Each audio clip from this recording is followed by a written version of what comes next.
So, hi everyone, and welcome to this Easter Cloud event. And my name is Moshe Ferber, and I'm going to talk about the foundation of cloud monitoring in the next 20 minutes or so. So in a moment we dive in, but just let me introduce myself. So for the last 20 years, actually 25 already, I've been information security professional, coming from a very strong technical background. When I was younger, I did and performed a lot of technical projects, identity management, security information management, log collection, patch management. After a couple of years, I moved into the startup scene. We have a very vibrant startup scene here in Israel. And so for the last couple of years, actually over a decade, I've been working with various startups on solving their cloud security challenges. Over a decade ago, startups began to work on public cloud environments, and this brought a big change to our security practices, architecture, governance, risk, and compliance. And I realized there's a lot of knowledge that needs to be first created, then consumed, then published, then consumed. So I joined the Cloud Security Alliance, and I helped them in creating the various certification for the Cloud Security Alliance, for IC Square, for ISACA. So in the last decade, I've been working on cloud education, and this is what I mainly do, mostly for the Cloud Security Alliance. Also, I'm hosting the Silver Lining podcast about security engineering. If you like this conversation, there's a lot of great content about cloud security in that podcast. Those of you who are not familiar with the Cloud Security Alliance, I manage the Israeli chapter of the Cloud Security Alliance, but CSA is a global organization, non-profit, and it's creating security best practices around the adoption of cloud computing. Almost everything in CSA website is for free, including a lot of the resources that I've been using in order to do this presentation. So go ahead and check out their website and see if you can find something that interests you. There's a lot of research on anything that is related to security, cloud, and new technology. Sorry, I thought I was on the wrong on this slide. So this is about the Cloud Security Alliance, and I'm moving on. Foundation of cloud monitoring. Okay. First of all, a word about the word monitoring. Okay. When we talk about security monitoring, the first thing that come to our heads, that pops in our heads, is the log collection, log management, collecting logs, sending them to security event and information management, SIEM product, making aggregation on the logs, correlation, and doing and getting all type of insights. And this is what we always do in information security. Now, we still continue to do this in the cloud because logs are very important for forensics and understand what happened. But it's not the only type of monitoring that we can do. What do I mean by that? In traditional information security, we used to every now and then do some kind of a risk survey or a security review of our platforms.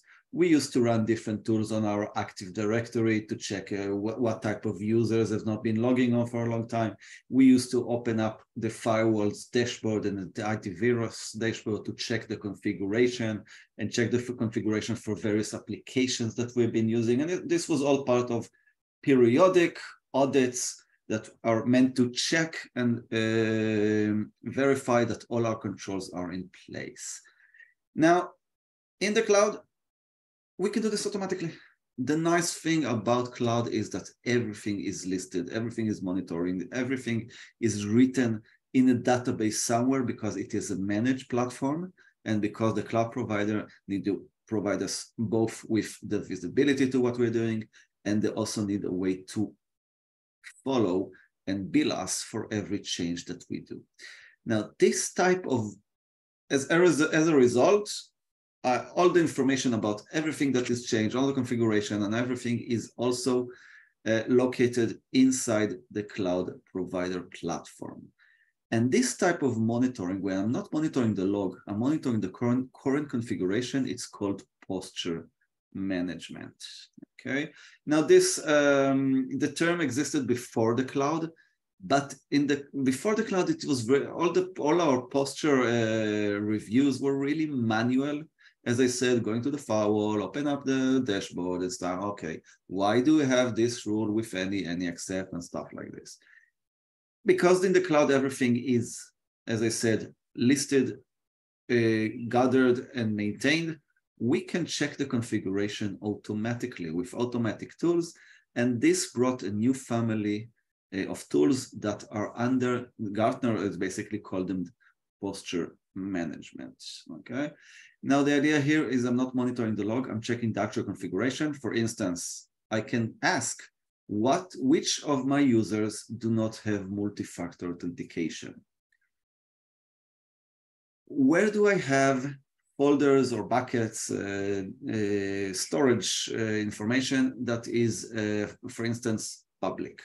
Those are all questions that it's very hard to answer them by reviewing logs. But if you have a configuration that you can read and understand, then it's very easy to do it.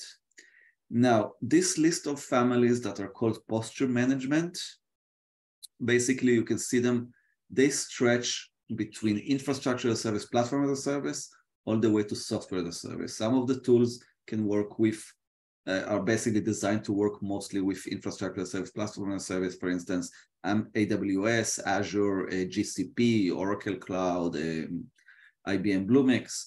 Some of the platforms are more designed to work with software as a service, okay, like GCP, Office 365, sorry, not GCP, Google Workspaces, Office 365, Salesforce, ServiceNow, Jira, you know, there's thousands of SaaS applications out there.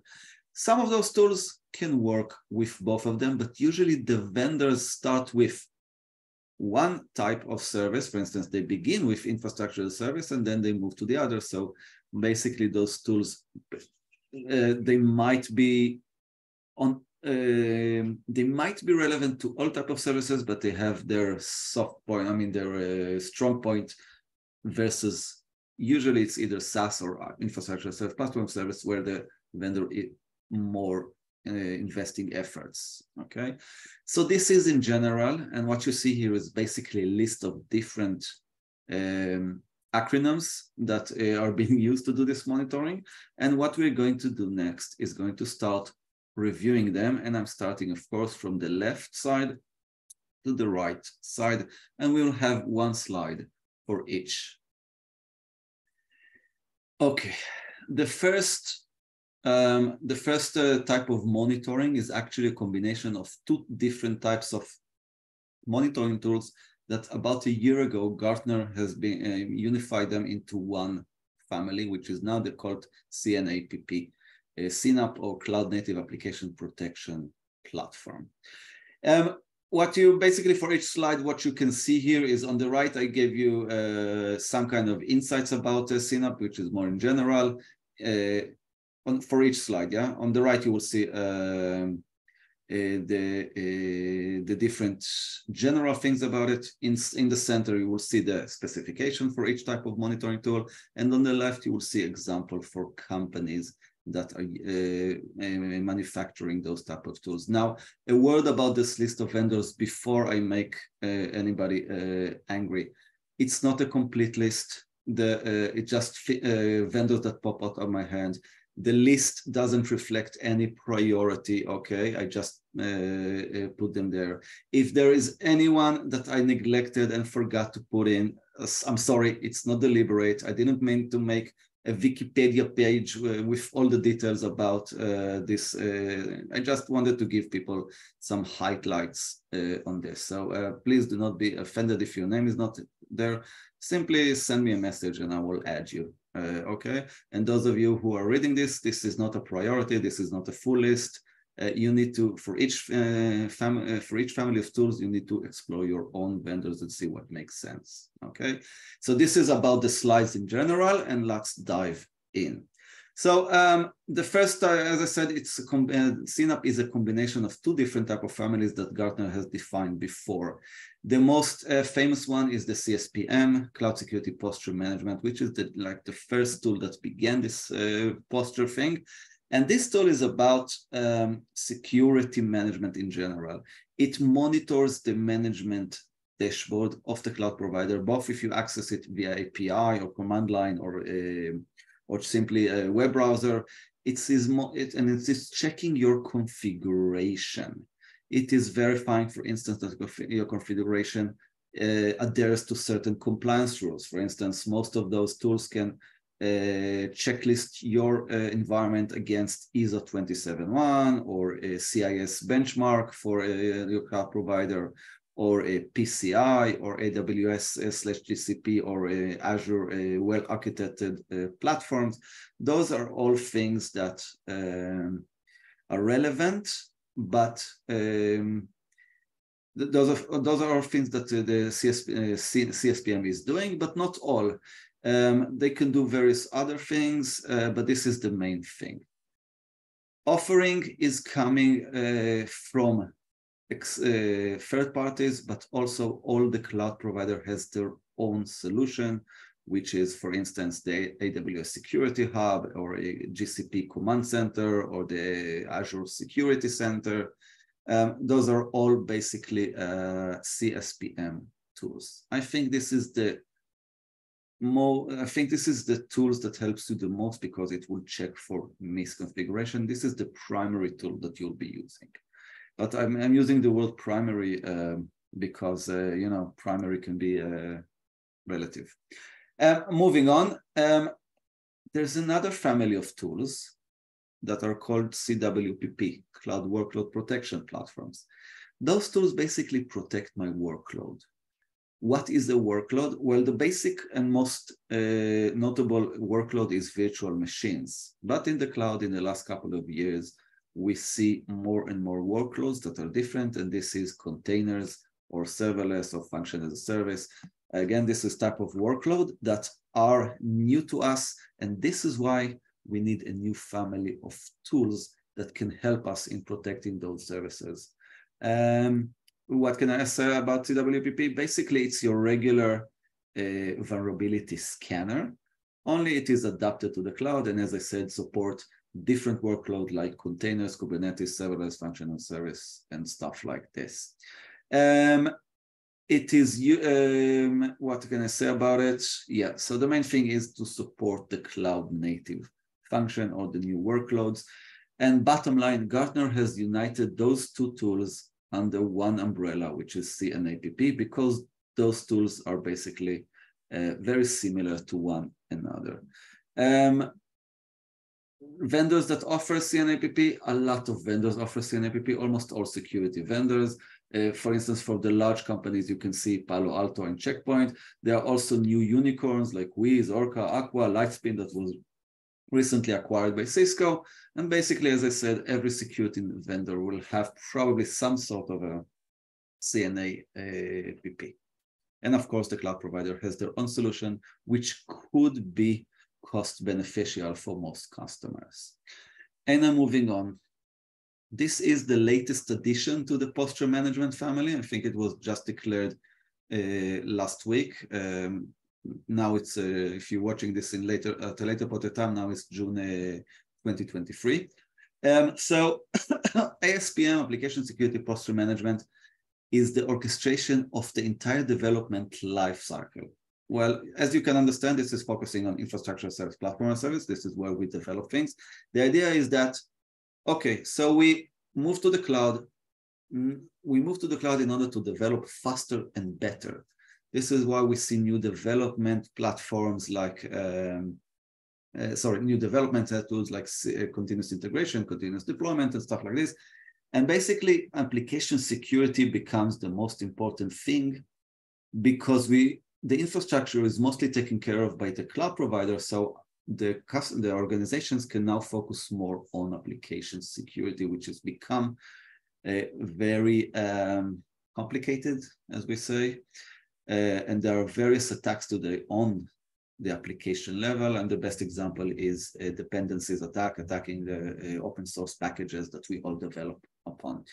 ASPM tools can help you in every aspect of the security development lifecycle, the SSDLC lifecycle. From the development, they give the developers best practices, check their code, integrating static analysis tools to the development environment, checking the ASPM tools. They are not doing the actual check, but ASPM tools will call the relevant test application in order to start the testing. For instance, the developer finished the work, the developer finished the work on something, the ASPM tool will launch security testing on this code. We finish deploying to the test environment. The SPM tool will then launch a penetration test, automated penetration test, or something like that. It is usually integrated with your CI/CD pipelines, and they have interfaces to various testing and security verification tools. And also, in order to make sure that it's integrated in the developer's workflow, they're also integrated to various developer tools like Jira for ticket management and other example you can think about it. ASPM is also the foundation for DevSecOps. And as I said, it's the latest addition to this family. And I will only say that about a month ago, cybersecurity was acquired by Palo Alto, if I'm not mistaken. And bottom line, I think this is the first acquisition around ASPM, and we should see more around those. CIEM, Cloud Identity and Title Management. The thing is about the cloud is that identities become critical.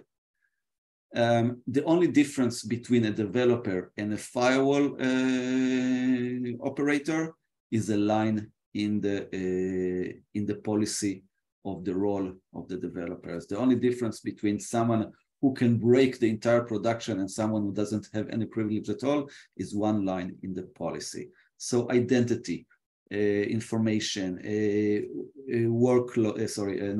authorization, authentication, everything becomes really important. And it's also very important because we are not managing identities for humans anymore. We also have identities for services, workloads. Every container can be an identity. Every service needs to interact with one another. They need to authenticate and get authorization. So bottom line, identity is important. Some of the CIEM vendors are focusing on IaaS, PaaS, on Azure, Google, AWS. Some of them are more oriented to software as a service. It is a niche. Most of the CIEM vendors are not doing only CIEM. They are doing a lot more, like CSPM and CNAPP, as we said before. A couple of examples, Hermetic, for instance, started with CIEM. Now they're doing a lot of other things like CWPP and CNAPP. Same for Solvo. Automize, we're focusing on software as a service. I think it was acquired by someone. Entitle are doing provisioning for identities. So basically, we have different mixture of tools and companies. Bottom line, probably the CIEM will also get absorbed and into the CNAPP, which will be the bigger umbrella, and CIEM will be just a feature inside of it. One of the newer technologies I see this evolve, I think, in the last 2 years is the data security posture management, which is also a bit niche, but a bigger niche than the one before.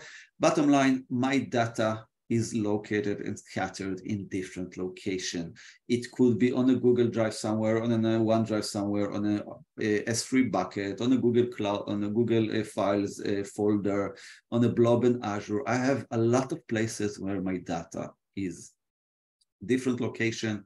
It is very hard to monitor, govern access to all those different silos.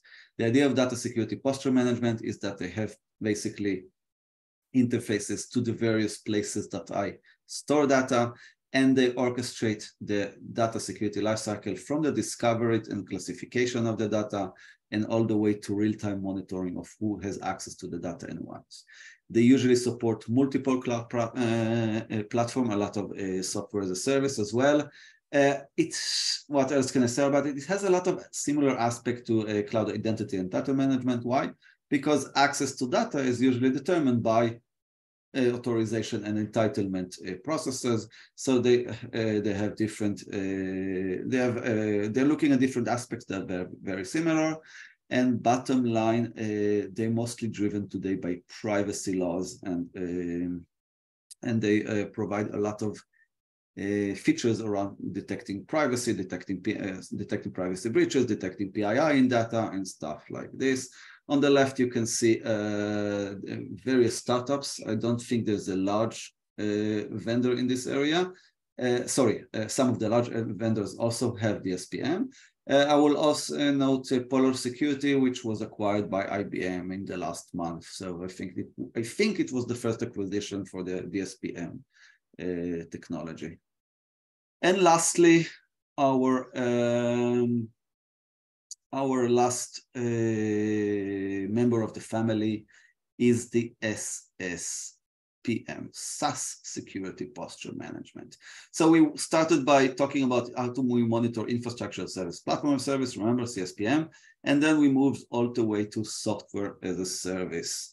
In software as a service, we utilize something that is called SSPM, which basically detects misconfiguration. It is checking for identity challenges, excessive permissions, compliance risk. Some of the vendors are offering more of a posture. I will check the configuration and give you insights. Some of them are offering online monitoring as well. Okay, this guy went into that file and might not supposed to do. And again, they need to support a lot of services because there are a lot of SaaS vendors out there. Some of you, the more senior ones in this environment, will remember there used to be something that is called CASB, Cloud Architecture Security Brokers. A couple of years ago, this was the big thing. Every company, every large security vendor has acquired a CASB solution, and now they're embedded in most of the security companies. Well, SSPM is the predecessor of CASB. I will not say what the difference is because I'm too worried that I might insult some of the SSPM vendors because they think they're totally different from CASB. Bottom line, you will see a lot of smaller startups here, and also some of the larger vendors like Netscope or Zscaler are also offering SSPM at some sort. The difference usually between different SSPM is if they're looking at the posture or the online monitoring and the amount of services that they support. Remember, in software as a service, you have a lot of many different vendors. So the trick is to find the relevant vendor for you. Okay, so this was about posture management and the entire family toolset. I will say one word only about log sources, about log monitoring. You remember the traditional way of monitoring, which is still relevant, only I think it's a second priority these days. I wanted to remember two things about cloud monitoring in the 2 minutes I have.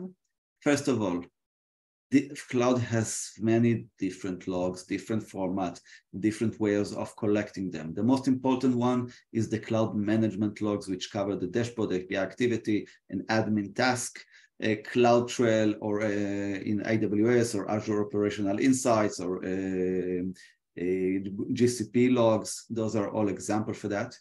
Each cloud provider will also have the network traffic logs. It's usually a flow format. It's a format of network not capturing network monitoring. You need to activate this. This is not on by default, and it also could escalates into different, into large sizes. Okay. The last thing we have is instance log. Okay. No, not the last thing, sorry, one for last. We also have the instances log. We are running virtual machines where they produce logs, syslog or Windows Event Viewer. We need to extract them just like we did in traditional environment, in on-premise environment. Syslog server, log forwarder, SIEM agent on the virtual machines. every configuration works. It's very similar to what we did on the on-premise, no big changes here. Lastly, there are a lot of different logs. Almost any service in the cloud produces logs. Most of them are operative logs, operations log. They're not relevant really for security. For instance, the the load balancer can produce log, the CDN can produce logs. Those are main operational logs. But there are some logs that could have security meanings. For instance, the Kubernetes service logs, EKS or JKE. The object storage logs can have, you can see who's accessing your storage, who maybe multiple access, maybe you can detect like this ransomware or unauthorized access. So the object storage logs are important and are not activated by default. What else? DNS service logs could be important. You can check there, for instance, for bot access and command and control detection. So there are various logs that you need to explore and check and decide what you're going to collect. And the last slide about it, usually in the cloud, it costs a lot of money to take data outside. So what most organizations do is that they send most of the logs into their object storage. In this slide, the example is S3 for Amazon, but it's the same for any cloud provider. Usually they use either the cloud provider tools like AWS CloudWatch or Sentinel for Azure. They use it for collecting the logs, maybe doing first aggregation, and then they're sending notifications and the most important events to the external security information CIM that the organization have, assuming that the organization have an external and on-premise SIEM. So the idea is not to take all the logs out, but take only what is important and do most of the heavy lifting, most of the crunching inside the cloud in order to not take the logs outside. Okay, so this was about 25 minutes of security monitoring. I hope you liked it. If you want a slide or anything, just ping me. I'm available at Twitter, LinkedIn. My email is here. You can go to my website, check my course schedule if you want to be part of one of the trainings that I do. And stay safe, secure cloud, check for misconfiguration, and keep in touch. Thank you, Isra Clouds, for inviting me and hosting me and providing this platform. Have a great day. Thank you.